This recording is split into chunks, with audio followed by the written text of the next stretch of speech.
계속해서 미가 6장을 보는데요. 6장 6절부터 8절 저희가 여러 번 봤죠. 오늘 마지막으로 보고 다음 시간부터는 7장으로 넘어가겠습니다. 저희가 지난 주에는 이제 주님께서 동행하는 것에 초점을 맞춰 주님과 동행하는 것에 초점을 맞춰서 살펴봤는데요. 이번 시간에는 좀 다른 부분에 대해서 살펴보겠습니다. 또 미가서 6장 6절부터 8절에 나온 말씀과 비슷한 말씀들을 좀 더 살펴보도록 하겠습니다. 먼저 미가서 6장 6절부터 8절까지 제가 받들어 읽겠습니다. 미가서 6장 6절. 내가 무엇을 가지고 주 앞에 가며 높으신 하나님 앞에서 절을 할까? 내가 번제 헌물과 1년 된 송아지를 가지고 그분 앞에 갈까? 주께서 수천의 수량이나 수만의 강물 같은 기름을 기뻐하실까? 내가 내 범법으로 인하여 내 맏아들을 내 혼의 죄로 인하여 내 몸에 열매를 드릴까? 오 사람아, 그분께서 무엇이 선한 것인지 내게 보이셨나니 주께서 내게 요구하시는 것은 오직 의롭게 행하고 긍휼을 사랑하며 겸손하게 내 하나님과 함께 걷는 것이 아니냐. 아멘. 선한 것. 사람들은 선한 사람은 하늘나라 가고 악한 사람 지옥 간다 이렇게 보통 생각하잖아요. 무엇이 선한 것인지 주님께서 보여주셨는데 세 가지를 말씀하셨습니다. 주님께서 요구하시는 것이 세 가지가 있어요. 의롭게 행하고 긍휼을 사랑하며 또 이제 겸손하게 걷는 것입니다. 근데 이 세 가지가요, 이제 각각 하나님과 또 자신과 이제 다른 사람들을 향해서 적용하면 아주 딱 들어맞는 말씀이고요. 특히 이 말씀을 보면요, 킹제임스 성경 진영에서는 구약 시대에는 이제 믿음과 행위로 구원받는다 이렇게 가르치는 분들이 있는데요. 저도 과거에 그렇게 가르쳤어요. 근데 그것이 이제 대단히 좀 잘못된 생각이라는 걸 이 말씀과 또 이 말씀과 비슷한 다른 말씀들을 통해서 우리가 알 수 있습니다. 오늘 설교를 통해서 좀 찾아보도록 하겠습니다. 먼저 잠깐 기도하겠습니다. 하나님 아버지, 주님의 말씀을 통해서 주님께서 저에게 요구하시는 것이 무엇인지 제대로 알게 해주시기 원합니다. 저희가 말씀을 제대로 배워서 주님의 길로 걸을 수 있도록 도와주시기 원합니다. 예수님의 이름으로 기도드렸습니다. 아멘. 우리는 언젠가 하나님 앞에 나아가게 될 겁니다. 모든 사람이 다 하나님 앞에 서게 되죠. 우리가 그리스도의 심판석 앞에 나아가면 우리는 높으신 하나님이신 예수님께 가장 먼저 절부터 하게 될 겁니다. 본문에 나온 것처럼 우리가 주님 앞에 나아갈 때 무엇을 가지고 나아가야 될까요? 구약의 율법에서는요, 주님 앞에 희생물을 가지고 나아가야 한다고 말씀을 하고 있죠. 하지만 오늘 본문은요, 한 마리의 양도 주님께 기쁨이 되지 못한다는 사실을 분명하게 밝히고 있어요. 그러니까 숫자로 표현하면 0이라는 겁니다. 구약시대에 누군가 양을 끌고 주님 앞에 나아가잖아요. 그게 이제 자기로서는 대단한 희생일 수 있죠. 재산이잖아요. 양, 소 이런 거 다 재산이거든요. 근데 그걸 주님께 드리러 끌고 나오는 겁니다. 또 주님께서 그렇게 하라고 말씀을 하셨어요. 근데 사실은 아무리 나에게 소중한 양이나 송아지를 끌고 와도요, 그거를 주님 앞에 이제 죽여서 드리는 것이 주님 앞에는 기쁨이 전혀 되지 못한다는 겁니다. 사실 숫자로 표현하면 0이라는 거예요. 0. 0에는 아무리 많은 수를 곱해도 0이죠. 한 마리 양을 끌고 오든지 아니면 수천 마리 양을 끌고 오든지 다 똑같이 주님께는 전혀 기쁨이 되지 못한다는 겁니다. 성경은 우리가 선행을 통해서 구원받을 수 없다고 분명하게 말씀하고 있어요. 우리의 의도, 죄가 아니라 우리의 의도 하나님 앞에서는 더러운 누더기와 같다고 분명히 말씀하고 있죠. 만약 그렇다면 우리가 수많은 선행을 행해도 그것은 하나님 앞에서 아무 의미가 없다는 겁니다. 우리의 죄가 아니에요. 우리가 의롭게 행한 게 가끔 있을 수 있잖아요. 사람들 앞에서 의롭게 행한 게 아주 가끔 있을 수 있죠. 그런데 그게 하나님 앞에서는 더러운 누더기 같다는 겁니다. 0이라는 거예요. 0. 하나님께 기쁨이 전혀 되지 못한다는 겁니다. 그러니까 선행도 하나님 앞에서는 0과 같기 때문에 수많은 선행도 주님 앞에서는 그저 0일 뿐입니다. 하나님 앞에서 아무런 느낌이 없다는 거예요. 감동도 되지 않는다는 겁니다. 하나님께는. 오늘 본문에서뿐 아니라 성경은 여러 곳에서 주님께서 원하시는 것은 희생물이 아니라 따로 있다고 분명히 말씀하셨어요. 그러니까 구약 성경에서 사람이 죄를 지으면 하나님 앞에 희생물을 끌고 와야 된다고 말씀하고 있죠. 그것이 일단 하나님께서 정하신 규칙입니다. 근데 사실 하나님께서 진정으로 원하시는 것은 따로 있다고 여러 군데서 말씀하셨어요. 신약 성경뿐 아니라 구약 성경에서도. 근데 이렇게 하나님께서 무엇을 요구하시는지 구약 성경에서 말씀하신 것이 신약 성경에서 말씀하신 것과 정확히 일치합니다. 구약의 하나님과 신약의 하나님이 동일하신 분이기 때문에. 예를 들면 사무엘상 15장 16절부터 19절에 이제 사울 왕의 이야기가 나와요. 사울 왕이 하나님 앞에서 대단히 잘못된 생각을 가진 부분이 이제 드러나는데요. 사무엘상 15장 이야기니까 한번 쭉 들어보세요. 15장 16절부터 그때 사무엘이 사울에게 이르되 가만히 계시옵소서 이 밤에 주께서 내게 말씀하시는 것을 내가 왕에게 고하리이다 하니 그가 그에게 이르되 말씀하소서 하니라. 사무엘이 이르되 왕이 스스로 보기에 작았을 때 왕이 되기 전이죠. 이스라엘 지파들의 머리가 되셨고 주께서 왕에게 기름을 부어 이스라엘을 다스릴 왕으로 삼지 아니하셨나이까. 그러니까 우리가 아무것도 아닐 때 하나님께서 우리에게 긍휼을 베풀어 주신 거죠. 또 주께서 왕을 보내 이동하게 하시며 말씀하시기를 가서 죄인인 아말렉 족속을 진멸하되 그들이 소멸될 때까지 그들과 싸우라 하셨나이다. 그런데 어찌하여 왕이 주의 음성에 순종하지 아니하고 노량물에만 날아가 주의 눈앞에서 악한 일을 행하였나이까 하니. 사울이 진짜 뭐 날랐다는 건 아니죠. 근데 우리가 충분히 상상이 가죠. 얼마나 막 기쁘게 뛰어갔겠어요. 기다리던 무슨 뭐 택배가 왔을 때 뛰어가는 것처럼 그렇게 뛰어갔겠죠. 사울이 스스로 작은 자로 자기를 여겼을 때 주님께서는 그를 왕으로 세우셨습니다. 하지만 그가 더 이상 자신을 작은 자로 여기지 않자 그는 주님의 말씀에 순종하지 않게 된 거예요. 내가 이제 왕인데 꼭 하나님 말씀대로 해야 되나? 내가 스스로 이제 좀 무엇인가 좀 결정해도 되지 않을까? 이렇게 생각한 겁니다.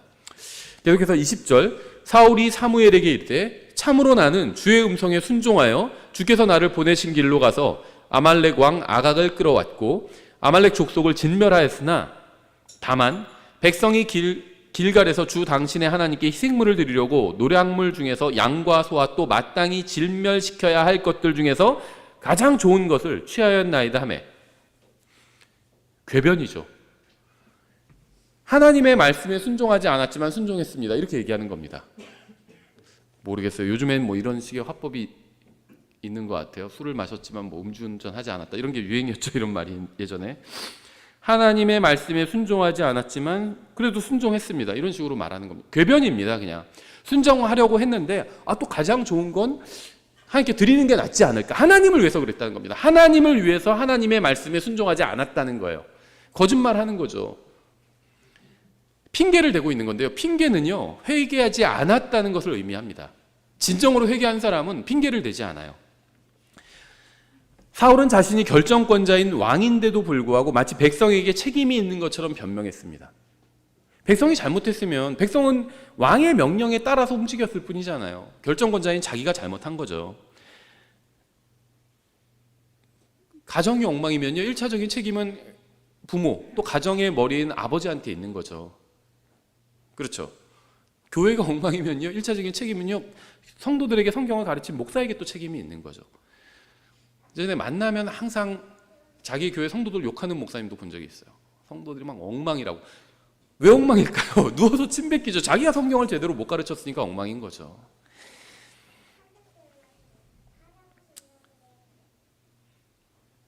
백성에게 책임이 있는 것처럼 전가했습니다. 이건 진정한 회개가 아니에요. 사울은 자신이 하나님을 위해서 하나님께 불순종했다는 지금 궤변을 늘어놓고 있는 거죠. 사울이 당연히 여기에 사무엘이 여기에 휘말리지 않죠. 사무엘이 이르되 22절 주께서 주의 음성에 순종하는 것만큼 번제업물과 희생물을 크게 기뻐하시겠나이까. 미가 말씀과 똑같죠. 번제업물 아무리 많이 끌고 와봐야 하나님께서 그걸 기뻐하시는 건 아니다. 따로 있다는 거죠. 보소서 순종이 희생 헌물보다 낫고 귀를 기울이는 것이 수량의 기름보다 나으니. 하나님의 말씀을 먼저 겸손한 마음으로 듣는 것, 그리고 또 그 말씀대로 행하는 것, 순종이죠. 그게 하나님께서 가장 원하시는 거라는 겁니다. 우리는 하나님을 섬겨야 하지만 반드시 하나님의 말씀에 순종해서 말씀대로 섬겨야 합니다. 자기 생각대로 섬기면 안 돼. 사울은 지금 자기 생각대로 한 거죠. 다 진멸하라고 했는데 자기가 보니까 좋은 것들이 있어요. 그거 진멸하지 않은 겁니다. 그렇게 하지 말라는 거예요. 하나님을 위해서 무엇인가를 해야 하지만 주님의 말씀에 따라서 행해야 합니다. 그래서 성경 읽기를 강조하는 거예요. 주님을 위해서 해야 합니다. 하지만 주님의 말씀대로 해야 돼요. 주님께서 원하시는 것은 여러분이나 저의 희생이 아니라 말씀에 순종하는 겁니다.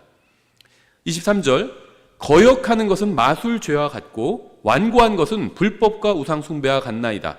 왕이 주의 말씀을 버렸으므로. 이게 사울의 죄였어요. 왕이 주의 말씀을 버렸으므로. 주의 말씀을 버리는 게 뭐죠? 이 본문에 의하면 하나님의 말씀에 순종하지 않는 겁니다. 이런 식으로 하면 우리도 주님의 말씀을 버린 적이 있죠. 우리가 말씀에 순종하지 않는 게 말씀을 버리는 거예요. 말씀을 버렸다, 이게 대단한 죄 같잖아요. 그렇죠? 근데 그게 말씀에 순종하지 않는 겁니다. 말씀에 귀를 기울이지 않는 거예요. 그렇게 적용해 보면 우리도 말씀을 버리는 때가 상당히 많이 있죠. 왕이 주의 말씀을 버렸으므로 그분께서도 왕을 버려 왕이 되지 못하게 하셨나이다. 구원을 취소하셨나이다. 이런 건 아니죠. 다만 큰 일을 이제 맡길 수가 없다는 겁니다. 하나님의 말씀을 버린 사람한테, 하나님의 말씀에 귀를 기울이지 않는 사람한테 어떻게 일을 맡기시겠어요? 그래서 더 이상 이제 왕에게 맡겨야 되는 그 일을 맡길 수 없다는 겁니다. 누가 이제부터는 이 사울을 대신해서 이스라엘을 이끌게 되죠? 다윗이 이끌게 되죠. 사울은 그 자격을 빼앗긴 겁니다. 구원을 빼앗겼다는 게 아니에요. 자격을 빼앗긴 겁니다. 왕으로서의 자격을 빼앗긴 거예요. 우상을 만들거나 마술을 하지 않아도 주님의 말씀에 순종하지 않았다면 주님의 말씀대로 하지 않았다는 점에서 그러한 짓을 한 것과 차이가 없습니다.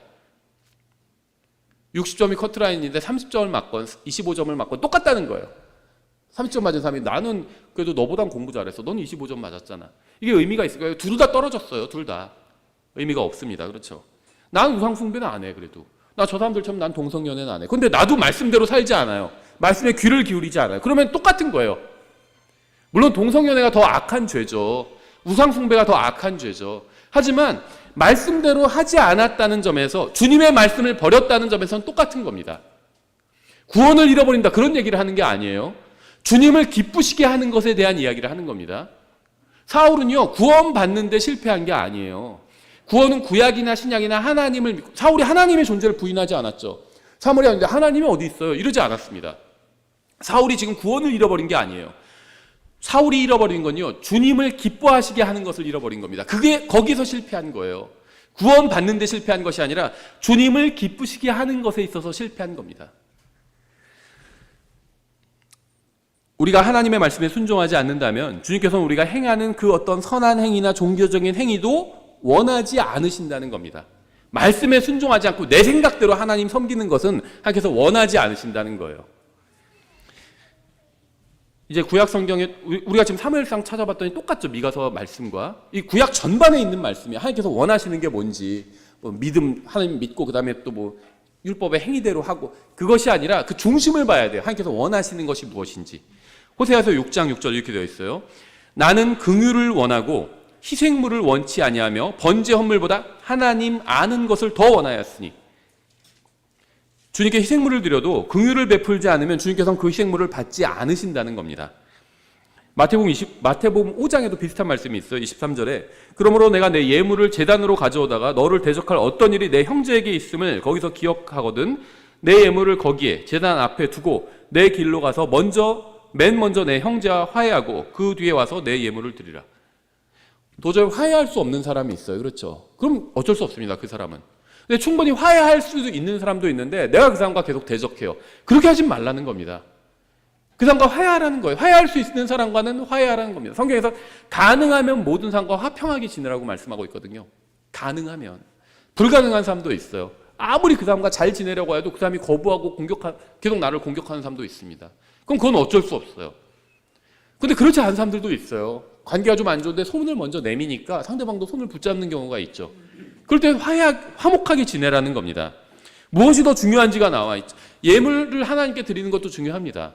근데 다른 사람과 대적하고 있다면 그 문제를 해결하라는 거예요. 미루지 말라는 겁니다. 신앙생활을 이유로 미루지 말라는 거예요. 나 성경 읽어야 되는데 읽기 전에 그 사람과 화해할 수 있으면 먼저 화해하라는 겁니다. 화해할 수 없으면 어쩔 수 없어요. 화해할 수 있으면 화해하라는 거예요. 그게 되게 중요하다는 겁니다. 형제에게 잘못한 일이 있으면 먼저 화해한 다음에 주님께 예물을 드리라는 겁니다. 왜 주님께서 먼저 형제와 화해하라고 말씀하셨을까요? 주님께 예물을 드리는 것보다 그것이 더 중요한 일이기 때문에 기다려 주시겠다는 겁니다.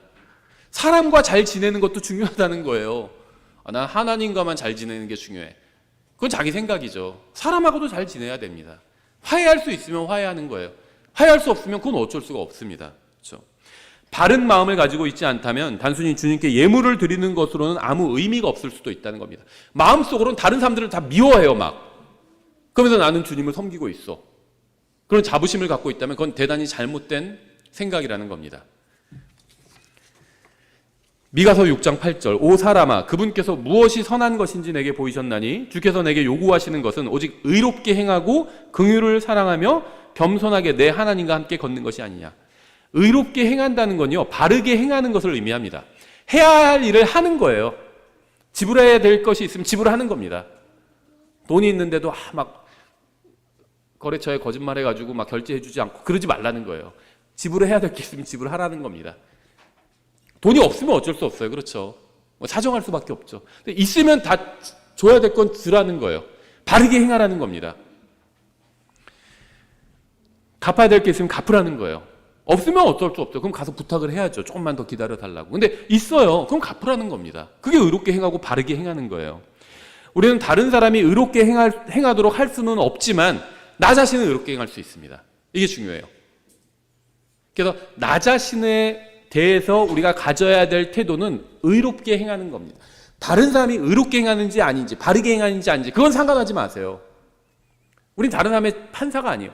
판사면은 판단할 수 있어요. 어떤 사건에 대해서. 그렇죠. 근데 우리는 판사가 아니잖아요. 우리 직업이. 나 자신이 의롭게 행하는지 그걸 보면 됩니다. 하나님 세 가지를 요구하셨잖아요. 겸손하게 행하고 의롭게 행하고 그다음에 긍휼을 사랑하고 긍휼을 베풀라는 거죠. 하나님께 대해서는 겸손해야 됩니다. 그래야지 구원받을 수 있죠. 구원받은 이후에도 겸손하게 행해야 돼요. 주님의 말씀을 들어야 됩니다. 내가 다 안다고 생각하지 말고 주님의 말씀을 확인해 봐야 돼요. 뭐라고 말씀하셨지? 아, 이렇게 하길 원하시는구나. 이게 겸손한 거예요. 아, 이거 들을 필요도 없어. 그냥 이렇게 하면 돼. 그건 교만한 겁니다. 구원받은 사람도, 구원받기 위해서도 겸손해야 되죠. 내가 하나님 앞에서 죄인이라는 사실을 인정해야 합니다. 구원받은 후에도 하나님 앞에서 겸손해야 합니다. 자기 자신에 대해서는 의로워야 돼요. 다시 말하면 바르게 행해야 됩니다. 하나님의 말씀에 따라. 그냥 내 생각대로 의로운 것이 아니라 하나님의 말씀에 따라 의롭게 살아야 되는데 내 자신을 스스로 말씀으로 비춰보는 겁니다. 다른 사람을 향해서는 긍휼을 베푸는 겁니다. 이 세 가지를 하나님께서 요구하시는 거예요. 하나님에 대해서, 나 자신에 대해서, 다른 사람에 대해서. 이게 섞이면 안 돼요. 많은 사람들이요, 뭐 저도 그래요. 자기 자신을 향해서는 긍휼을 베풀어요. 용서해요. 쉽게 용서해요. 잘못했지만 뭐 이 정도는 다 할 수 있는 건데 뭐 용서하자, 나 자신. 물론 자기 자신을 용서하는 것 중요하지만 너무 쉽게 용서해요. 근데 다른 사람에 대해서 막 의를 요구해요. 저 사람 왜 저렇게 하지? 거꾸로 된 겁니다. 그렇게 하면 안 돼요. 나 자신을 향해서는 하나님의 말씀으로 의롭게 내가 행하고 있는지 살펴봐야 됩니다. 다른 사람을 향해서는 용서해줘야 돼요. 긍휼을 베풀어야 되고. 굉장히 중요합니다, 이게. 바울은 자신이 형제들 가운데서 옳고 흠없이 처신했다고 고백했습니다. 데살로니가전서 2장 9절 형제들아 우리의 수고와 해산의 고통을 너희가 기억하나니 우리가 너희 중에 아무에게도 폐를 끼치지 아니하려 하였으므로 이게 의롭고 바르게 행하는 거예요. 다른 사람에게 가능하면 폐를 끼치지 않는 겁니다. 밤낮으로 수고하고 너에게 하나님의 복음을 선포하였노라. 믿는 너희 가운데서 우리가 얼마나 거룩하고 옳고 흠없이 처신하였는지에 대하여는 너희가 증인이요 하나님도 그러하시도다. 아, 저 사람 정말 의롭게 행하고 있다. 이게 대단히 중요해요. 예를 들면요, 몇 년 전에 어떤 분이 저에게 그 전화를 했어요. 어디 가고 있는데 전화가 와서 중간에 잠깐 이제 어디 멈추고 통화를 했는데요. 그러시더라고요. 목사님, 제가 혹시 뭐 여태까지 좀 잘못한 게 있을까요? 그렇게 물어보시더라고요. 그러니까는 이분이, 자, 구체적으로는 얘기하지 않을게요. 이분이 누군가에게 무슨 비난을 들은 거예요. 당신은 신앙생활 잘못하고 있고 교회에서 뭐 그런 비난을 들은 것 같아요. 그래서 저한테 물어보시는 건데 아무리 생각해봐도 이분이 잘못한 게 없어요. 교회에서. 사람들에게 오히려 도움을 주면 좋지 폐를 끼친 적이 없습니다. 네, 그래서 그렇게 얘기를 해줬어요. 제가 아는 한 형제님은, 자매님은 당신은 우리 교회에 와서 여태까지 다른 사람한테 폐를 끼친 적이 한 번도 없다고. 잘해주셨다고 여태까지 그렇게 얘기를 했어요. 그건 진짜로 그랬거든요. 그분이. 예, 바르게 행했습니다. 다른 사람에게 어떤 손해가 나게 한 적이 한 번도 없어요. 근데 누군가 제가 봤을 땐 시기해서 뭔가 비난을 한 것 같아요.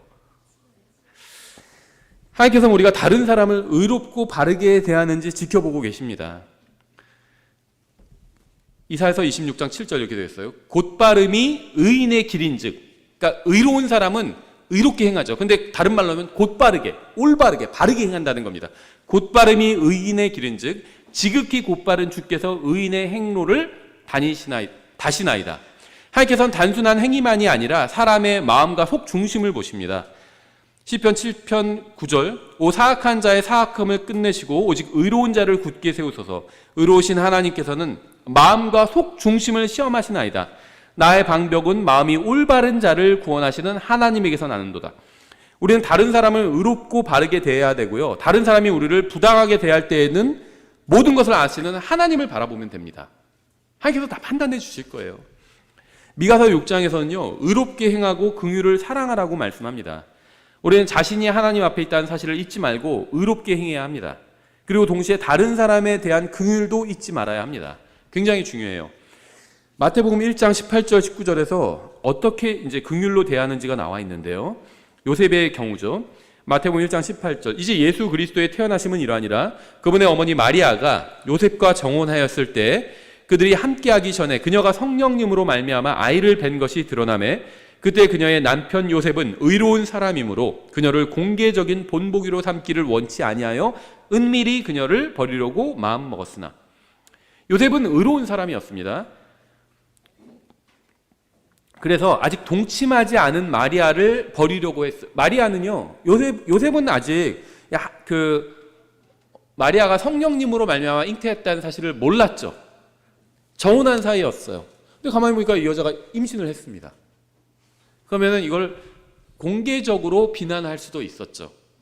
근데 그렇게 하지 않기로 결정을 한 겁니다. 그래서 하나님의 말씀에 따른 의로운 행위였어요. 요셉은 의로운 사람인 동시에 긍휼이 넘치는 사람이었기 때문에 마리아가 공개적으로 망신당하지 않도록 은밀히 버리려고 했습니다. 생각해 보세요. 결혼하기로 한 여자가 배가 불러 있어요. 공개적으로 비난할 수도 있겠죠. 근데 그렇게 하지는 않으려고 했다는 겁니다. 그는 의롭게 행하면서 동시에 마리아에게 긍휼을 베풀어서 그녀의 피해를 최소화하려고 했던 겁니다. 그러니까 마리아가 잘못했다고 생각했어요. 요셉은 뭔가 부정한 짓을 저질렀다고 생각을 했습니다. 하지만 공개적으로 망신을 주는 것보다는 그냥 조용히 문제를 처리해야겠다 이렇게 생각한 겁니다. 이게 바른 태도라는 거예요. 다른 사람이 잘못했다고 해서 막 공개적으로 떠벌리지 말라는 겁니다. 아직 사람들이 잘 모르잖아요. 그러면 그냥 조용히 처리할 수 있으면 조용히 처리해 주라는 겁니다. 생각해요. 나의 여동생이나 우리 딸이 그랬으면 어떻게 할까요? 가능하면 수습하고 조용히 처리하려고 하겠죠. 아버지나 오빠라면. 요셉은 그렇게 하려고 했습니다. 이게 바른 자세라는 거예요. 너는 하나님 앞에서 불의를 저지르고 음행을 했구나. 그래서 임신했구나. 공개적으로 망신을 주지 말라는 겁니다. 이게 긍휼을 사랑하는 거예요. 다른 사람을 쉽게 용서해 주는 겁니다. 도와주는 거예요. 당연히 요셉은 마리아가 성령님으로 말미암아 아이를 배웠다는 사실을 몰랐기 때문에 이제 이런 생각을 한 거죠. 그러니까 우리는 의롭게 행해야 합니다. 가정이나 직장이나 교회에서 모든 문제를 의롭게, 바르게 처리해야 합니다. 하지만 동시에 항상 긍휼이 넘쳐야 합니다. 가능하면 다른 사람을 용서해야 돼요. 용서를 다른 사람이 나한테 잘못했으면 내가 용서할 수도 있고 용서하지 않을 수도 있습니다. 근데 가능하면 용서하는 게 좋아요. 이게 하나님의 뜻입니다. 물론 그 결정 권한은 나에게 있어요. 이 사람이 나에게 잘못했으면 내가 용서할 수도 있고 용서하지 않을 수도 있습니다. 고소할 수도 있고 고소하지 않을 수도 있죠. 근데 가능하면 용서해 주는 게 하나님의 뜻이라는 겁니다. 물론 그건 다른 상대방이 나에게 용서를 구했을 때가 전제되는 거예요. 용서를 구하지도 않는데 용서할 수는 없습니다. 그렇죠? 정말 필요한 경우가 아니라면 다른 사람의 잘못을 공개하지 않는 게 좋아요. 요셉이 했던 것처럼. 공개해야 될 수밖에 없는 경우도 있습니다. 분명히. 그렇죠? 근데 가능하면 공개하지 않는 게 좋습니다. 우리는 자신은 의롭게 행하면서 다른 사람에 대해서는 긍휼을 베풀어야 합니다. 이것이 우리를 향한 하나님의 뜻이에요. 의롭게 행하는 것과 긍휼을 베푸는 것은 항상 균형을 이루어야 합니다. 자신은 의롭게 행하고 다른 사람에 대해서는 긍휼을 베푸는 것이 우리를 향한 하나님의 뜻이에요. 은혜는 받을 자격이 없는 자에게 선물을 주는 것이고요. 우리는 구원받을 자격이 없는데 하나님께서 우리에게 은혜로 구원해 주셨죠. 긍휼은요, 벌을 받아야 하는데 용서해 주는 겁니다. 은혜는 적극적인 것이라면 긍휼은 소극적인 거예요. 벌을 받아야 되는데 용서해 주는 게 긍휼이에요. 우리에게는 은혜와 긍휼이 너무나도 필요합니다. 선물을 받을 자격이 없지만 하나님의 선물이 필요하고요. 벌을 받아야 되지만 또 용서가 필요합니다. 그렇죠? 시편 23편 6절 이렇게 되어 있어요. 잘 아시는 시편이죠. 내 평생에 선하심과 긍휼이 정녕 나를 따르리니 내가 주의 집에 영원히 거하리로다. 정말 구원받은 사람의 고백이죠. 저는 제가 하나님 앞에서 얼마나 부족한 사람인지 잘 알고 있습니다. 만약 주님께서 저에게 긍휼을 베풀어 주지 않으신다면 저는 오래전에 죽어서 지옥에 갔을 거예요. 제가 예수 그리스도의 십자가 대속을 믿고 구원받은 후에도 감사하게도 주님의 선하심과 긍휼이 항상 저를 따라다니고 있습니다. 전 구원받은 지 30년이 넘었는데요. 지난 30여 년의 세월을 돌이켜보면 항상 저의 뒤에 주님의 긍휼이 따라왔다는 겁니다. 긍휼이 앞서가지는 않아요. 긍휼은 잘못했을 때 용서해 주는 거거든요. 벌을 받아야 되는데 벌을 면제해 주는 겁니다. 이게 긍휼이에요. 내가 먼저 가죠. 근데 잘못된 길로 갈 때도 있어요. 근데 내 뒤에 하나님의 긍휼이 항상 따라왔다는 겁니다. 용서해 주었다는 거예요. 언제 용서해 주셨을까요? 용서를 구할 때 용서해 주신다는 겁니다. 이게 전 얼마나 감사한지 몰라요. 용서를 구해도 용서 안 해줄 수도 있어요. 하나님은 어떤 의무감 때문에 저를 용서해 주신 것이 아니에요. 제가 구원받고 하나님의 자녀가 됐을 때 사랑으로 인해서 저를 용서해 주신 거거든요. 이게 저는 얼마나 감사한지 모르겠어요. 구원받은 이후에도 주님께서 저를 선하게 대해주셨고 동시에 긍휼도 끊임없이 베풀어 주셨습니다.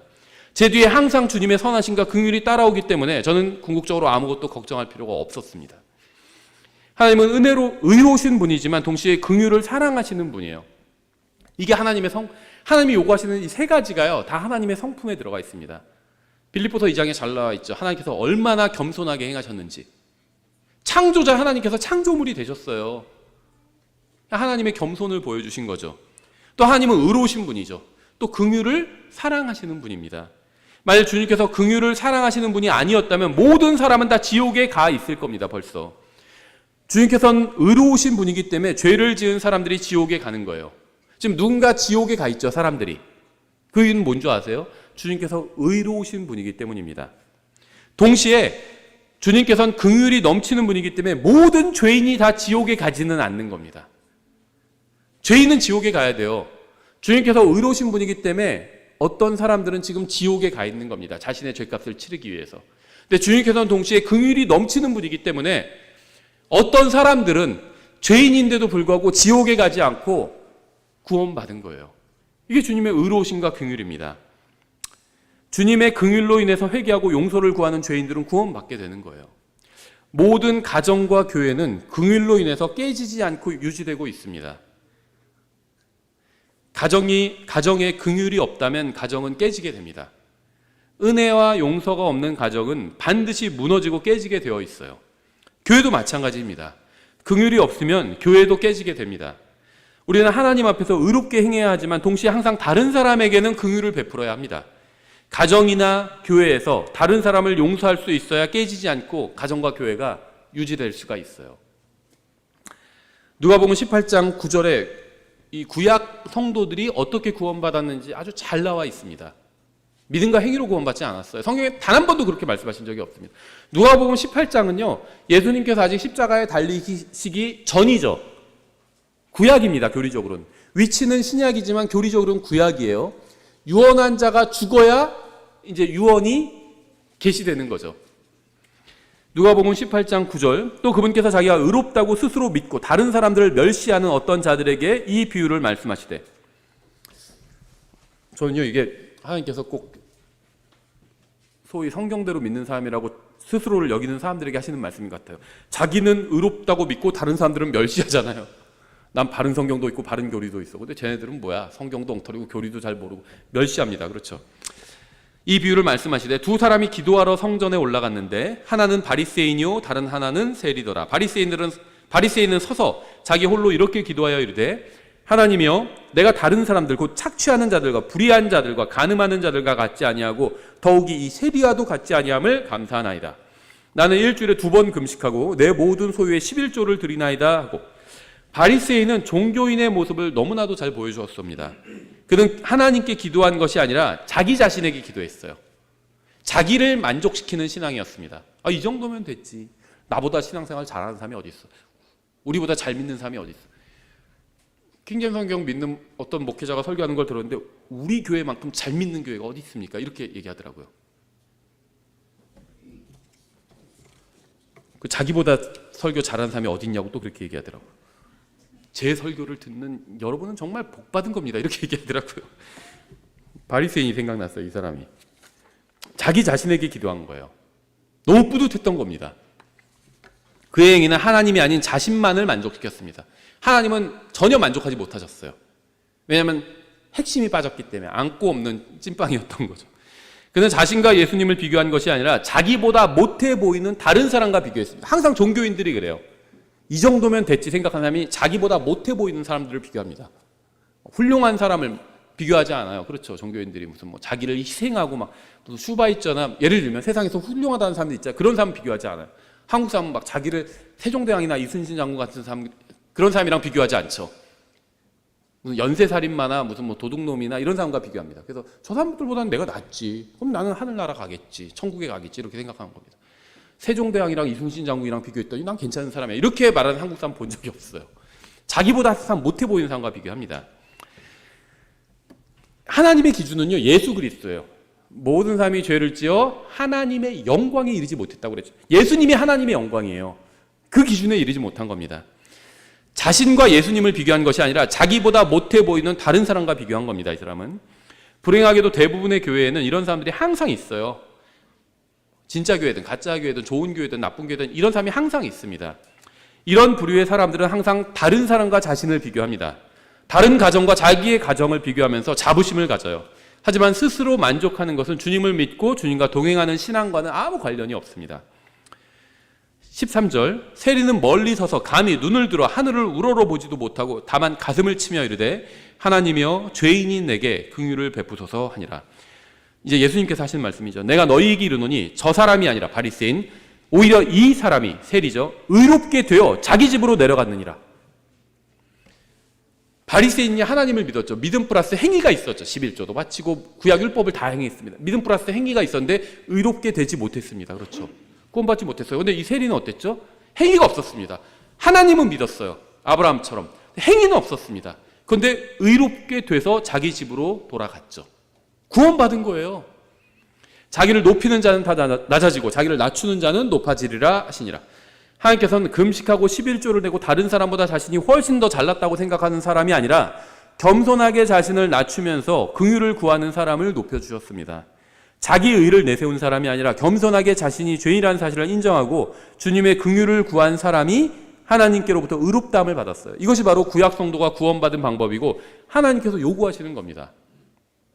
에베소서 2장 4절 이렇게 되어 있어요. 긍휼이 풍성하신 하나님께서 친히 우리를 사랑할 때 보여주신 자신의 크신 사랑으로 인하여 너무나도 감사하게도 하나님은 긍휼이 풍성하신 분이요 모자르신 분이 아니란 겁니다. 넘친대요. 누가 하나님 긍휼을 다 갖다 쓰면 어쩌지 이렇게 고민할 필요가 없습니다. 항상 베풀어 주실 긍휼이 넘쳐요. 발에 치일 정도로 하나님께 막 하나님의 집에 넘쳐나요. 긍휼이. 걱정할 필요가 없어요. 죄를 지으면 안 되겠지만 죄를 지으면 하나님 앞에 나아가면 됩니다.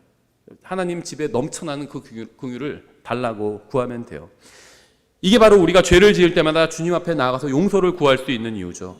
하나님께서 우리에게 긍휼을 베풀어 주시는 이유는 우리를 사랑하시기 때문이에요. 아직도 죄인들이 죽어서 지옥에 가는 이유는 하나님께서 의로우신 분이기 때문이고요.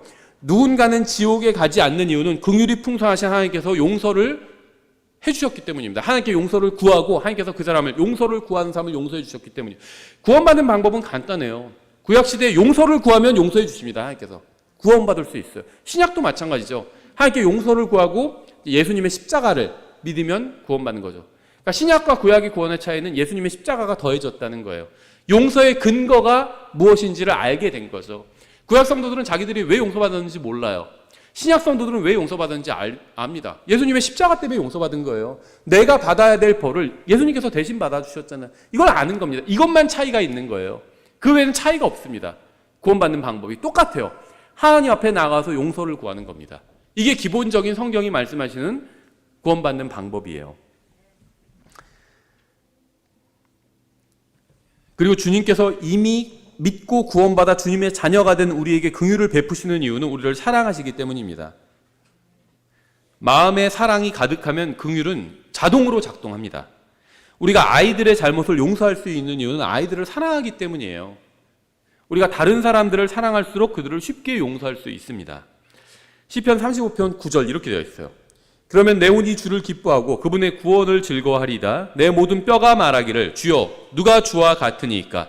주는 가난한 자를 그보다 훨씬 강한 자에게서 건지시고 참으로 가난한 자와 궁핍한 자를 노력하는 자에게서 건지시는 이신이이다 하리이다. 거짓 증인들이 일어나 내가 알지도 못하는 일들을 내 책임으로 떠넘기며 내게 선을 악으로 갚아 내 혼을 상하게 하였으나 나로 말하건대 그들이 병들었을 때 내가 굵은 배로 내 옷을 삼고 금식하며 내 혼을 낮추었더니 내 기도가 바로 내 품에 돌아왔나이다.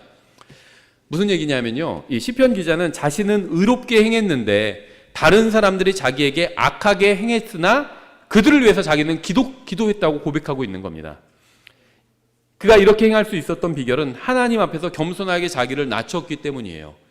예수님께서는 저의 죄값을 치르기 위해서 십자가에서 죽으시고 자신의 피로 저를 깨끗하게 씻어주시고 영원한 생명을 주셨죠. 하나님의 은혜와 긍휼이 아니었다면 결코 저는 구원받을 수 없는 존재였죠. 우리가 이 사실을 잊지 않는다면 우리는 하나님 앞에서 항상 겸손할 수 있을 겁니다. 누가 나쁜 사람이라고 해도 거기에 크게 열받지 않게 된다는 거예요. 어차피 나는 지옥에 갈 만큼 나쁜 사람이었잖아요. 근데 누가 나쁜 사람이라고 하는 게 무슨 상관이 있어요. 마태복음 18장 4절 이렇게 말씀하고 있어요. 그러므로 누구든지 이 어린아이처럼 자기를 낮추는 자 곧 그가 하늘의 왕국에서 가장 큰 자니이다. 어린아이처럼 자기를 낮춰야 합니다. 그러면 하늘의 왕국에서 큰 사람이 될 수 있어요. 다른 사람이 비난하면 받아치지 마세요. 겸손한 사람은요, 다른 사람의 비난으로 인해서 상처를 받지 않습니다. 자신을 비난했다는 이유로 다른 사람과 다투지도 마십시오. 우리에 대한 평가는요, 다른 사람이 아닌 그리스도의 심판석에서 이루어질 겁니다. 그러니까 우리에 대해서 누가 무슨 말을 하고 무슨 평가를 하는 것에 대해서 너무 민감하게 반응할 필요가 없다는 겁니다. 그렇죠? 열왕기하 22장 16절, 지난주에도 제가 인용했는데 다시 한번 인용해 볼게요. 열왕기하 22장 16절부터 20절에 이렇게 되어 있습니다. 주가 이같이 말하노라. 보라, 내가 이곳과 이곳의 거주민들에게 재앙을 가져오되 곧 유다 왕이 읽은 책의 모든 말을 가져오리니 이는 그들이 나를 버리고 다른 신들에게 분향하며 자기들 손에 모든 일로 내 분노를 일으켰기 때문이라.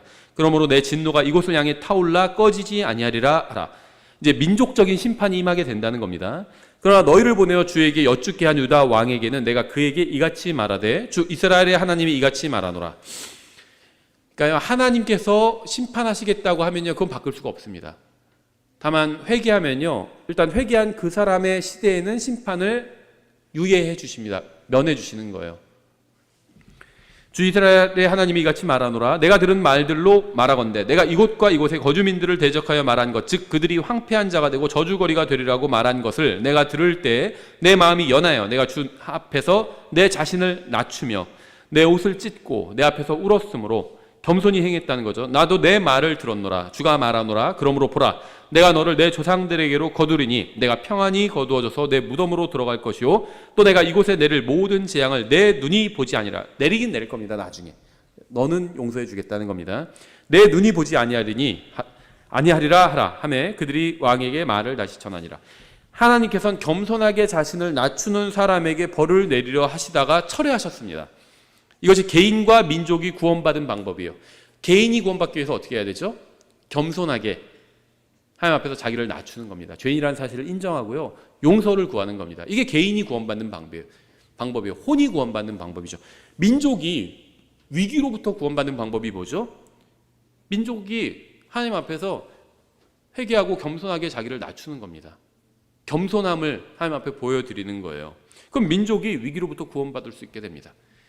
국가가 안전한 건요, 핵을 보유해서 안전한 게 아니라 겸손히 하나님 앞에서 행하면 안전해집니다. 국가 자체가. 자신을 낮춰 겸손하고 바르게 행하며 다른 사람에 대해서는 긍휼을 베푸는 것이 주님께서 사람에게 요구하시는 겁니다. 야고보서에도 있어요. 이게 신약 구약 다 관통하는 말씀이에요. 야고보서 4장 10절. 제가 아까 누가복음 말씀이 성경대로 믿는 사람들에게 주시는 말씀 같다고 말씀드렸는데요. 이 야고보서도 그래요. 근데 참 이 자기가 성경대로 믿는 사람이라고 주장하는 사람 중에는요, 야고보서가 우리에게, 교회에게 해당되지 않는다 이렇게 가르치는 사람도 있어요. 야고보서에는요, 교회라는 말이 나와요. 환난 서신이 아닙니다. 환난 시대에 무슨 교회가 있어요. 야고보서가 환난 서신이라고 가르치는 사람도 교회는 환난 전에 휴거가 된다 이렇게 가르쳐요. 또 모순이죠. 야고보서에는 교회에 관한 말씀이 있어요. 근데 무슨 환난 서신이에요? 교회에게 주시는 말씀이지. 교회 서신이에요. 야고보서 4장 10절 주의 눈앞에서 스스로 겸손하라. 그리하면 그분께서 너희를 높이시리라. 형제들아 서로 비방하지 말라. 나랑 교리가 좀 다르다고 해서 다른 사람 비방하지 말라는 거예요. 자기 형제를 비난하는 자. 예수님을 믿으면 구원받았잖아요. 근데 구원받은 사람을 막 비난해요. 우리랑 교리가 조금 다르다고. 심지어 성경에도 없는 걸 갖고 비난하는 사람들도 봤어요. 저도 옛날에 그랬어요. 휴거 때 피를 쏟고 올라가던데 이렇게 믿지 않으면은 그 사람은 다 배교자라고 이렇게 가르치는 사람들이 있어요. 성경에 그런 말이 있나요? 휴거될 때 피 쏟고 올라간다는 말이 있나요? 없어요. 그런 말은. 자기가 그렇게 생각할 수는 있죠. 휴거될 때는 혈과 육은 하나님의 왕국을 성속받을 수 없으니까 피를 쏟고 올라가는 게 아닌가. 자기가 그렇게 생각할 수는 있어요. 그건 누구도 뭐라고 안 해요. 근데 그렇게 가르치고 그렇게 가르치지 않으면 다 배교자다 이렇게 가르쳐서는 안 된다는 겁니다. 휴거될 때 피를 쏟고 올라가는지 옷을 개놓고 올라가는지 그걸 어떻게 알아요? 그건 아무도 몰라요. 성경이 말씀하지 않는 것은 교리로 가르치면 안 돼요. 주의 눈앞에서 스스로 겸손하라. 그리하면 그분께서 너희를 높이시리라. 형제들아 서로 비방하지 말라. 자기 형제를 비방하는 자나 자기 형제를 판단하는 자는 율법을 비방하며 율법을 판단하는 자니라. 그러나 만일 내가 율법을 판단하면 율법을 행하는 자가 아니요 판단하는 자로다. 우리는 판단하는 자가 우리가 심판자예요? 우리가 다른 형제를 심판하는 사람입니까? 아니잖아요. 형제가 도와야죠. 왜 심판을 해요? 심판은 예수님께서 하실 겁니다. 그리스도의 심판석에서. 함부로 심판하지 말아요. 나한테 시키신 일이나 잘하면 됩니다. 왜 다른 사람을 함부로 심판해요? 저는 이 말씀이 바른 성경과 바른 교리를 믿는다고 고백하는 모든 성경대로 믿는 사람들에게 주시는 주님의 뜻이라고 생각합니다. 그래서 저는 함부로 비난 안 해요. 함부로 판단하지 말라고 했잖아요. 다른 형제를. 주님께서 판단하실 겁니다. 다. 만약 다른 사람이 여러분을 부당하게 대한다 해도 민감하게 반응하지 말고 하나님 앞에서 하나님의 말씀에 따라 의롭게 바르게 행하십시오. 다른 사람이 불의하게 행해도 여러분은 의롭게 행할 수가 있습니다. 다른 사람의 반응에 상관하지 말고 하나님 앞에서 바르게 행하십시오. 참된 기쁨은 다른 사람을 통해서 오는 것이 아니라 하나님을 통해서 옵니다. 남편이나 아내나 아이들이나 부모님을 통해서 오는 게 아니에요. 그럼 참된 기쁨을 얻을 수가 없습니다. 참된 기쁨은 하나님을 통해서 와요. 남편이 개차반 같은 사람이라도 아내가 형편없는 사람이라도 참된 기쁨을 누릴 수 있다는 겁니다. 하나님과 관계가 바르면. 남편한테 기대하지 마세요. 여러분 아내한테 기대하지 마세요. 여러분의 기대하는 것을 충족시켜주지 못해요. 여러분의 아내나 남편이나 아이들이나 부모님은. 하나님만이 충족시켜 주실 수가 있어요. 참된 기쁨은 하나님을 통해서만 옵니다. 반드시. 따라서 다른 사람이 여러분을 어떻게 대하든 상관없이 하나님께서 여러분에게 기쁨을 주시면 여러분은 기쁨을 누릴 수가 있습니다. 그리고 우리가 죄를 지었을 때 하나님 앞에 나아가서 긍휼을 구하는 것처럼 다른 사람이 우리에게 잘못을 범했을 때 긍휼로 대해 주십시오. 용서해 주라는 거예요. 하나님께서는 모든 사람에게 겸손할 것과 의롭게 행할 것과 긍휼로 대할 것 세 가지를 다 요구하셨습니다. 다만 대상이 달라요. 하나님 앞에서는 겸손해야 되고요. 자기 자신을 향해서는 의롭게 말씀대로 의롭게 행해야 되고요. 다른 사람을 향해서는 긍휼로 대해서 쉽게 용서해 주라는 겁니다. 이미 구원받아 하나님의 아들이 된 우리에게도 동일한 것을 요구하고 계십니다. 구원받을 때만 겸손하게 내가 죄인입니다 하는 것이 아니라 구원받고 나서도 겸손하게 행해야 돼요. 우리는 바른 성경을 가지고 있고 바른 교리를 알고 있습니다. 하지만 항상 하나님 앞에서 겸손하십시오. 우리가 이러한 것들을 가지고 있고 알고 있고 누리고 있는 이유는요. 우리가 잘나서가 아니라 하나님께서 우리에게 은혜를 베풀어 주시고 긍휼로 대해 주셨기 때문이에요. 내가 잘나서 하나님께서 나에게 바른 성경을 알려주시고 바른 교리를 알려주신 게 아니라는 겁니다. 은혜로 베풀어 주신 거예요. 우리도 다른 사람을 긍휼로 대해야 합니다. 이것이 우리를 향한 하나님의 뜻이에요. 그리고 우리에게는 거룩하신 성령님이 내주에 계시고 우리 손에는 진리의 말씀이 있어요. 우리는 하나님의 뜻대로 의롭게 살 수 있다는 겁니다. 겸손하고 긍휼을 사랑하고 말씀을 따라 의롭게 사는 것이 바로 우리에게 주님께서 요구하시는 거예요. 이게 구약시대도 이걸 요구하셨고 신약시대 동일하게 이걸 요구하셨습니다.